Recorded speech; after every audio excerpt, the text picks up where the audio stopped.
grab your Bible and a Diet Mountain Dew because it's time for the Brother Byron podcast. Listen in as Brother Byron brings you thought-provoking insights from his 30-plus years in the ministry. Now, here's Brother Byron. Hello, friends. Brother Byron here with another Brother Byron podcast. It's been 13 days since I've been able to do a podcast. To say I've been busy is a great understatement. Between work, church, and life, I've just not had time to devote to a podcast or even try to think about it. And really, the only reason I'm able to today is because I did take today off from work. So what I'm going to do is kind of give you a quick catch up on some things, let you know a few things that's going on at this time, and then look back at something I said in the last podcast that I want to retract. And then that'll be it. So shouldn't be too awful long, but hope you're having a good week, and maybe you're off tomorrow. I know most of the U.S. celebrates, they call it Good Friday. I don't celebrate Good Friday because there's no way the Lord was crucified on a Friday and then had 3 days and 3 nights in the ground to resurrect on Sunday. So I'm a Wednesday crucifixion believer, possibly Thursday, but certainly not Friday. But I'm not going to argue with anyone about that, but that's my personal belief in how he was in the ground 3 days and 3 nights. So anyhow, so maybe you're off tomorrow. I'm off. We closed down for Good Friday. They even called it that this year. Usually they call it Feel Good Friday. And this time it was just called Good Friday. I guess somebody made a mistake. Anyhow, so the first thing, of course, is work. And that's what I've been doing. I mean, work. From the moment I get up in the morning till late in the evening, and then I've been burning the midnight oil as well. But I mentioned last time how the company that I work for, we are switching our help desk from Salesforce.com to Zendesk. And it is my responsibility to do all the coding for the Zendesk landing page for our support group. And of course, fill up all the knowledge articles in Zendesk. But Salesforce operates different than Zendesk. Zendesk uses, if you know anything about coding, you'll understand this. If not, just skip over this part. But Salesforce uses a lot of HTML and, of course, CSS. I don't even have access to that. I'm not part of the Salesforce group at our company. There's like one guy over that, and nobody else really is. So I don't have access to any of that. So what I'm having to do is build from scratch a Zendesk help desk landing page that looks like our current support landing page. So it's been a lot of just setting and staring at constant coding. And I'm doing a lot of, right clicking, looking at the source and seeing what a lot of the things are, fonts and colors and sizes and such, and then replicating that in Zendesk. And thank the Lord for ChatGPT. That's right, I said it. Thank the Lord for AI. And I know those people, they hear the word AI and they're like, oh, artificial intelligence is taking over the world. I don't know, it might, but listen, it's not to be feared. It actually is very helpful, especially if you do things like I do for work. And I've relied upon it very heavily. It has helped me tremendously. I can put in what I'm trying to do and say, please generate the code for this. I need for Zendesk handlebars because they use handlebars and not HTML. And it'll do it for me, and then I can copy and paste that into the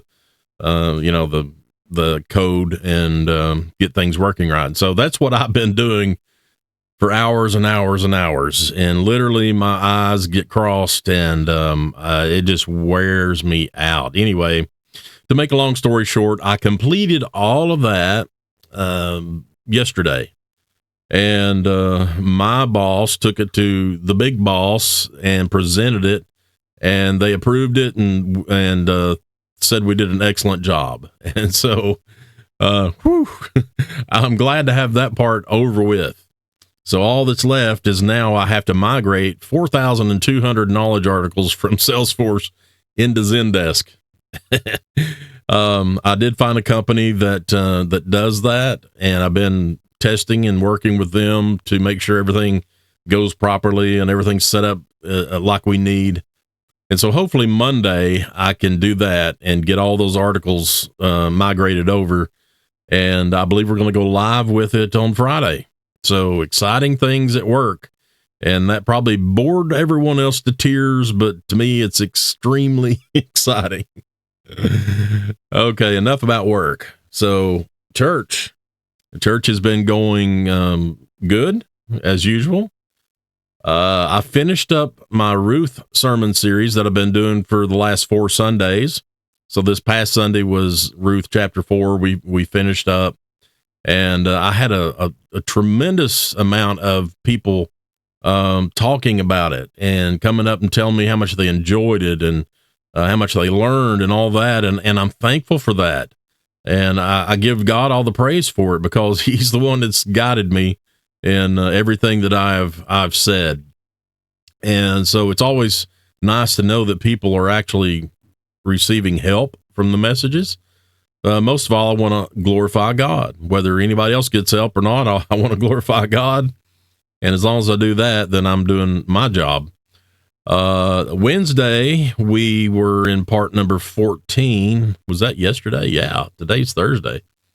So yesterday, rooting through Romans, the sermon series I'm doing on Wednesday evenings, we're in part number 14, or were last night. And we looked at Romans chapter 1, verses 21, 22, and 23. Well, 3 verses is quite a bit for me to cover during this study. I've been doing really just one at a time almost. But we did that. And so we're a long ways from getting through this sermon series. Probably in 2 years, we might be able to get it finished. I don't know. We'll see. And again, a lot of good positive response from it from people. They tell me that they're learning things and understanding things they'd never understood before. And so that's great. I'm glad. And like I said, as long as it's honoring the Lord. And so, like I said, church going good. Speaking of church, I'm also, in the wee hours of the night, I've been building a new church website for our church. We currently have when I become pastor, they already had something in place, and there's a hosting site that they've been paying every year to host the website. And, you have to get all the different things that they have for it, to use it. And, it's not cheap. It's like $250 a year, plus the domain hosting fee, plus the privacy on the domain. And so I was looking at that, and I thought, there is absolutely no reason we should have to pay them to do that when I can do the website myself. So that's what I did. I've been working for about a week, late at night, 1 o'clock in the morning, and coding a new site. And I used Blogger for the host. So it's free, but I know how to recode Blogger to make it look like a normal website. And that's what I've done. So, I got that completed. Or actually this morning, I finished that. There's still a few little things I want to add here and there, but it's basically finished. All that's left is getting the domain name that we currently have transferred over to the new site. Hopefully this hosting company is not going to give me a hard time to do that, because they're going to be losing out on that $250 a year. So they may try to resist, but we will overcome. And we will get that name. I've already got another name in that I'm using, nbcknox.com, and it works fine. But everything for the church already has the Northside Knox, or no, not Knox, Northside. Wow, I can't even think of it right now. Why can I not think of that site? I go to it all the time. Somebody help me here. Right now, it's northsideknox.com. Yeah, I was right the first time. Well, I've never been accused of having any sense. So, but anyway, we've got to get that ported over to the new site and use that, because our sign out in front of the church has that web address, and all my business cards, everything has that address on it. So we've got to use it and not lose it. And I've known several churches that things have happened. People have left the church that ran the websites and things and took all the information with them. And so nobody was left that knew what to do, and they lost their domain names. And so then you could try to go to their church website and it's gone, or somebody's bought it and they've changed it or to something else. And so we want to make sure that does not happen. And, so we got to get that domain pointed at the new site. Let's see. Okay. So some other things that's went on in the last 2 weeks. There's been 2 significant deaths, in the last 2 weeks. The first one, John Earl Joyner Jr. Most people called him Johnny, Joyner. I always called him John Earl because his dad's name, everybody called Earl. And so I just always called him John Earl Joyner. But most people that were friends with him and family, they called him Johnny. His family was good friends with my mother's family all through the years. Like I said, his father, Preacher Earl Joyner, he and my grandfather, Ed Spencer, the pastor Ed Spencer, they used to preach revival services together, and they would have each other over at each other's churches to preach revivals and such. And the Joyners, of course, sing. If you're from around here, you know the Joyner family that sing. I'm going to show you a little clip of them here in just a moment. But Brother Joyner passed away on April 7th. And, it's sad. He was a good man. I love to talk to him. He was never at loss for words. He always had something he could talk about. Last time I talked to him and saw him was last July, when Brother Scott's father, Scott and David, their father, Bill Buchanan, passed away, and they had his funeral service at our church. And that was in July of last year. And, Brother Joyner came and, he stopped by. I was there. Me and Mary was sitting on the pew, and he stopped and talked with us for quite a while and got caught up and stuff. And, he was a good guy, and, he'll be missed. But, let me see if I can switch over to this other screen, and I'll show you, Brother Joyner here. Here we go. So there he is. That's John Earl Joyner Jr., John Earl, as I call him, or Johnny, as everybody else calls him.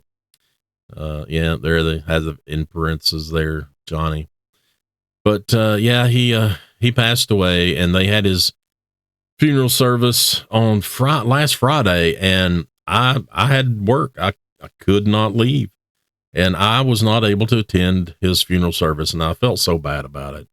But there was just no way. And, but I was there in spirit and thought about them, prayed for them. I was telling you about the Joyner family, the singers. Let me switch here. There they are. So this was at Highland when I was the pastor, and I would have them come out a few times, 2 or 3 times. I had them come out and sing for our homecoming, and this was one of them. I believe Brother Charlie Lynch was preaching our homecoming that day, but they sang, and right there is John Earl or Johnny right there. And that's Adam McCowan right there. That's Brother Roger McCowan's son. Brother Roger used to be the song leader for us there at Highland, and that's his son, who also is a wonderful singer. And so it's sad the Joyners, I guess that's they've all passed away now. And I guess they, there's no longer a Joyner family group, but let me just give you just a small sample. I'm not going to play much of this, but just a small part here.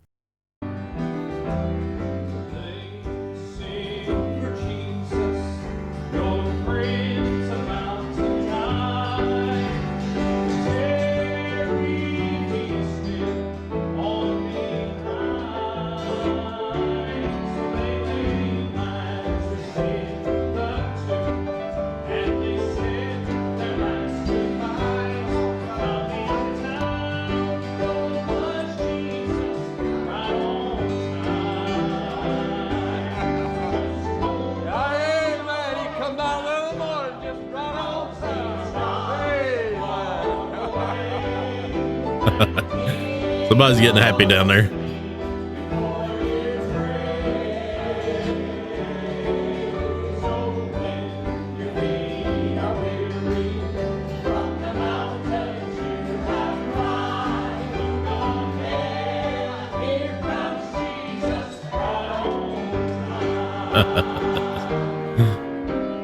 So that's the Joiners. Man, they can sing, and I always loved it. They spirit filled every time they came.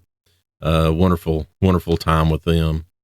And the second significant death that's happened these last 2 weeks, Brother Ross Williford. I've got him right here. Brother Ross, his first name's Arlie, but everybody called him Ross, Brother Ross. And he passed away on April the 13th.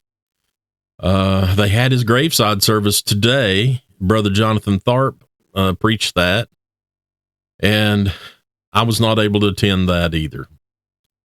We had planned already months in advance to have our car service today out in Clinton, and it was at the same time this the graveside service was. And so I was not able to go, and I really felt bad. I really wanted to go there, but life gets in the way. But Brother Ross is going to be missed. He was a wonderful man, pastor, preacher, and I used to have him come out to Highland a lot to preach, the homecomings especially, and he was a longtime friend of the church. In fact, Charlie Lynch told me that when he first started pastoring at Highland, that the numbers were really low, and they didn't know, if it was ever going to grow again or anything. And he said that Brother Ross helped him more than anybody. Brother Ross got out and hit the highways and hedges and compelled them to come in, and was a great help, and that church grew. And of course, we know the Lord built the church, but he said Brother Ross was just so instrumental in that. And I know, at one point when Brother Charlie was there, they were running 200-300 people on a Sunday. So, but Brother Ross, he was pastoring at Forestdale. His last pastorship was there, and I don't know how long it's been since he was able to preach. I don't know if it's a full year, but he had cancer, and he suffered from it for a long time. And it finally, his body gave up, and he passed away. He was a fun guy to be around. I've got a picture right here. There he is. That's me and him on a homecoming day, and I believe that was back in 2009, back when I was about 100 pounds lighter. But I love Brother Ross. And one thing funny he would do when he would get up behind the pulpit and start preaching, he would grab the pulpit mic and push it all the way down, and he'd say, "I'm loud enough, I don't need any microphone." And every time he'd do that, I'd be, oh no, because you couldn't hear him on the live stream because it ran through the microphone. And we also made CDs to give our shut-ins, and it wouldn't pick up on the CD because he would push that microphone out of the way and it wouldn't pick him up. But that's just the way he was. He was funny, and he liked to eat too. We'd go down the fellowship building after homecoming. Boy, we'd wipe out that fried chicken and have a good time. But Brother Ross be missed. His wife Edith is still here, and we're praying for her and praying that the Lord will give her comfort. And she's went through a lot of health problems, so pray for her, pray for the entire family, the kids and all that. And I know they'd appreciate that. Let's see. All right. Next thing I wanted to talk about just for a minute, unless you've been living under a rock, not Iraq or Iraq, but a rock, then you've heard about Josh Sullivan. Now, Brother Josh, he is a missionary in South Africa. He's sent out of Brother Tom Hatley's church out here in Maryville, Fellowship Baptist. And I've met Brother Josh several times. He came to our church once and presented his missions. And also I met him at Brother Jonathan Vandenherk's ordination, right before Brother Jonathan Vandenherk went over to England. They had a special service for him at Turner Street Baptist, where he was coming out of. And I met Brother Josh there as well. Great guy. But anyway, he's been over in South Africa preaching at the Fellowship Baptist out there. And he's been there since 2018, I believe. So he's been there quite a while, him and his wife, and they've got 6 kids altogether. I believe 2 may be adopted. But anyhow, so in the middle of preaching last Thursday, 4 gunmen came in the church and took him. And they took his vehicle and then dumped it and then took him. And 6 days, Brother Josh was gone. And I tell you what, prayer was lifted up. I know at Northside we prayed for him every chance we got. And I know all the other churches around here were praying. Brother Tom, of course, his church, the Sending Church there, Fellowship in Maryville, they were praying. And I know they were so, concerned. But if you saw the news, and if you've not, just go to Google and type in Josh Sullivan and hit news, and you can read all about it. It's in the national news there. It's in CNN, Fox, New York Times, People, NBC. I mean, it's been taught or told everywhere. And what a miraculous thing when the church prayed and God answered prayers and God rescued Brother Josh. Those gunmen, I believe 3 of the 4 of them are dead now because they had a gunfight with them. They started shooting at the police and the police shot back. And Brother Josh was in the vehicle and was protected. God protected him. So he come out unharmed. And now, he's back with his family. Wow. They'll probably make a Lifetime movie out of this whole thing, or if they don't, they ought to. But wonderful things that God has done to protect him. So I just want to kind of briefly mention that. The next thing I told you at the beginning, there was something I wanted to kind of retract. So last time I was going on and on and on about this new Ruckman Reference Bible, and I had looked at it a little bit at that time, and I told you some of the things that were concerning, some of the stuff that he was saying, and the real harsh stuff that was in there. And at that time, it kind of seemed like I was trying to recommend the Ruckman Reference Bible. I think I even made a statement, something like, if you're easily offended, you might want to get it and get over it, or something like that. But I want to say that I don't recommend the Ruckman Reference Bible. And the reason being is I spent more time reading it and reading his notes that's in it. And while he has a few good things to say, I'll give him that. He's got some good things to say, and his doctrine is right when I read what he's writing about, the times he mentions things. But the majority of the time, it seems like he's going out of the way to try to offend people. It's almost like he's digging as deep and deeper as he can to try to cause people to be angry, to trying to ruffle feathers. And when I would read it, I had just a dark feeling in my spirit. It wasn't like reading normal Bible commentaries or anything like that, where you feel uplifted and you feel like, you've learned something and that God's in it. By the time I got through reading some of the stuff in the Ruckman Reference Bible, I felt depressed, dark. And I told Brother Jonathan, I said, my spirit it doesn't feel right. And so I'm going to go on record right now to say I don't recommend it. Now, I'm going to probably keep it on the shelf so I can refer back to it at times on some things that he has in there. Some of the stuff, like I said, he gets right on.